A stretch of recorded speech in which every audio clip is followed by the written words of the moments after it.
For our viewers who are not Jewish or just don't know much about the holiday, and I did this with you for Sukkot too, as succinctly as possible, what is Hanukkah about? So Hanukkah takes us back a couple thousand years to the land of Israel, where the Jewish people of Israel were living, and they were under persecution by the Greeks, and a group of Maccabees, the Jewish warriors, if we want to call them that, fought against the Greeks who had tried to really impress upon the Jewish people a Greek way of life, not to practice their Judaism. They fought back and won. Afterwards, they came to the temple, which is the center of their Jewish worship. There was a temple in Jerusalem. They came back and wanted to light the menorah, which is a candelabra, which is one of the services done in the temple. And they couldn't find any oil to light this menorah with. And miracle of miracles, a small jug of oil that was still sealed by the high priest was found. They lit this jug of oil, and miraculously it didn't last just for one day, but for 8 days. Looking back in prior years, I know you've celebrated Hanukkah your whole life. Does this Hanukkah feel different? It does feel a little bit different, given all the events of October 7th and what has transpired since, not just in the Middle East and in Israel, but all over the world, specifically here at home in the US. It does feel like this is a much needed holiday. Why? The message of the holiday to me rings true now more than ever. We celebrate this holiday by lighting candles, specifically when it's dark outside and facing to the outside. And what darkness represents and what light represents, as we're taught, is one of the key messages of this holiday. And I think we're all feeling that at this time there's a lot of darkness, a tremendous amount of darkness between all the antisemitism, the hatred that really feels like it's enveloping us with doom and gloom and dark. The necessity to be a light and to light another candle and to add in light is needed now more than I think ever before. I know there are so many young Jews in North Texas that rely on you all, that come here and celebrate Shabbos and maybe ask for guidance. What have you heard from the folks that come here over the last several weeks about how they're doing? We've heard several different needs and feelings. I mean, there's so many, but at first there was a lot of worry, a lot of fear, which can be understandable, and trying to just hear them out and help as we can. And I think there also, as time kind of went on, there was really a sense of pride too, pride in their Jewish heritage and their Jewish identity and in this community and coming together. And I think that really is what spoke the loudest, is this need to be together, to be strong together. We're not in this alone. At first we feel like that, but when you realize there's a community for you, it really is it's a real comfort to people. You know, it's interesting because for as long as I've been a news reporter, the statistics in anti-Semitic acts in the country were going up. And so it's something I would ask rabbis about, or we do stuff at the Holocaust Museum. But in my career, it's never been up like it is right now. And I wonder, as a rabbi, what it's been like for you. I think the ADL, the month after the war began, it was like a 316% increase since this time last year. How that makes you feel? It's troubling. It's really sad. I think, unfortunately, anti-Semitism has been around as long as the Jewish people have been around. So it's a reality that we know all too well. I think the volume of it was alarming. And especially here in the States, seeing that, you know, for so many people feeling this is a safe haven, and we kind of passed, you know, World War II was so long ago, and Kristallnacht and the Nazis, it feels like a different, like centuries ago, but then it shows up right at your front door. So it was definitely a little bit unnerving. I think though, again, overall, specifically here in Dallas, we have a tremendous community, really strong, and we have so many wonderful people who aren't Jewish, who are real close friends and really want to see us safe and want to see us succeed and be strong together. So I think here in Dallas, we're doing really well. And I know that's a message you want to get across, is you don't want people to feel discouraged from coming, especially this Hanukkah. Talk to me about safety. I know it's always a big priority, but you said you're beefing it up even a little more. Talk to me about that. Yeah, absolutely. I think there has definitely been an uptick from people who come here, hey, what does security look like at all of our events? And we have definitely stepped that up. We take that seriously. We'll have DPD, we'll have private security, we'll have, for the big menorah lighting at Clyde Warren Park, we'll have Clyde Warren security too. So we'll have a lot of people watching, a lot of eyes and ears on the ground, making sure that everybody's okay and can really celebrate safely. And talk to me about why that's important. Obviously, you don't want anyone getting hurt, but as far as peace of mind for folks to be able to come and just focus on the holiday. I think that's exactly it. You hit it right on the head. We want people to enjoy. There's always going to be a feeling of some sort, a little bit of anxiety, is everything going to be okay?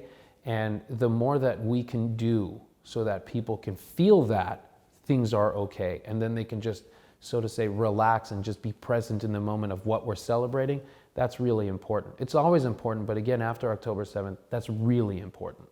I wonder, since October 7th, I sometimes get down this little dangerous rabbit hole called the internet, and I've tried to avoid that at times, either personally on your page or in your email or in person. Has anyone said anything to you that sticks out? For the most part, I have had no real interactions of a volatile nature with people. I did have one back and forth, but I kept that kind of in the personal and not out there for everyone to comment on. So I think for the most part, I've had a pretty good go of it in comparison to many others who have had just the worst of the worst, said at them, and all these people who can hide behind a keyboard have no fear of, retaliation and just share the worst things. Is there anything you've seen either like at a protest somewhere else that was on the news or something you've read that hurt the most that was said or that you saw?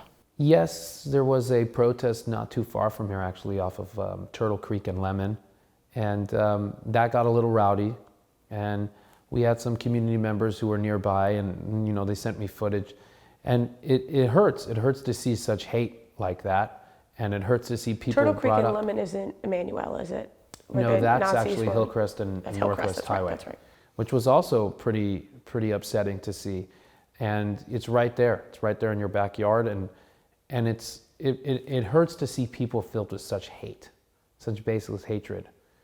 It's painful. It's painful to see people living a life like that, where that they're not living their best and really getting to maximize what life is all about because they're stuck in this narrow-minded kind of tunnel of hate. And it's tough to see that.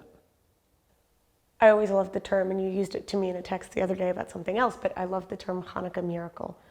Are you hoping for a Hanukkah miracle this year? And if so, what is it? I'm always hoping for Hanukkah miracles, even when it's not Hanukkah. I think to me, when I think of Hanukkah miracle, I think of the light that lasted, instead of one night, which was the amount of oil, and it lasted for 8. I'm hoping for a miracle like that every day, which is people dig deeper and realize they have a lot more in the jug, in the tank, than they thought. When they may have said, I've only got 1 day left, and then they can push it for 2 and 3 and 4, all the way to 8. I'm always hoping for that. I always think that people can find that miracle inside of them, sometimes on their own, sometimes with help. But that's for me what I hope for every day. In the specific context of what Jews are seeing right now as far as anti-Semitism goes, what do you hope the messages people walk away with this week? Two messages primarily. Number one, be proud of your Judaism. Don't be scared to practice it. Don't be scared to participate in it. If you have a menorah at home, light it. Make sure it's in the window so people can see. I think that's number one. And number two, just like with a candle or with a flame, it can give the ability to another candle many, many times over and doesn't lose anything of its own, and that continues to spread. I really would encourage people to take that message to heart. Be an ambassador of light and bring that light to somebody else. Help someone else kindle their flame, and then that continues, and that continues.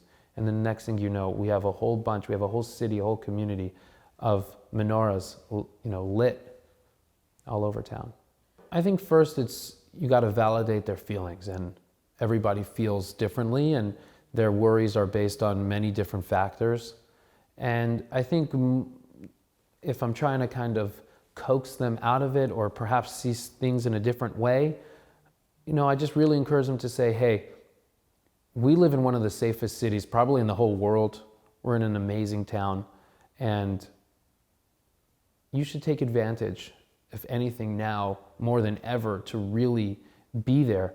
Show strength in numbers. This is the ultimate answer back to the hatred that we are seeing against us and directed towards us. Is we don't cower, rather we get stronger. And just to think about that. And for some people it helps, and others, I hear it, but I'm just not ready yet, and respect that. And you said you have heard a couple more folks compared to, obviously a month or 2 months ago that maybe have those reservations. For sure. Just spoke with somebody yesterday, and he said, if I'm going to be coming, I'm not sure yet if I'll show up Sunday. I'm still a little worried. And, I think it's going to be a little while before people can put that towards the back of their mind and not maybe the first or second thing they think about before they step outside their house. Anything I didn't ask you that you wanted to add? Perhaps some of the customs that we do, which I think people should enjoy too. It's a fun holiday. Hanukkah is a very fun time. We eat things fried in oil or made with oil to celebrate the holiday and the miracle of the oil. So jelly donuts, latkes, which are kind of like fried potato pancakes, people like to call it that. Definitely you should go and you should grab a bite, I would say, maybe one or two.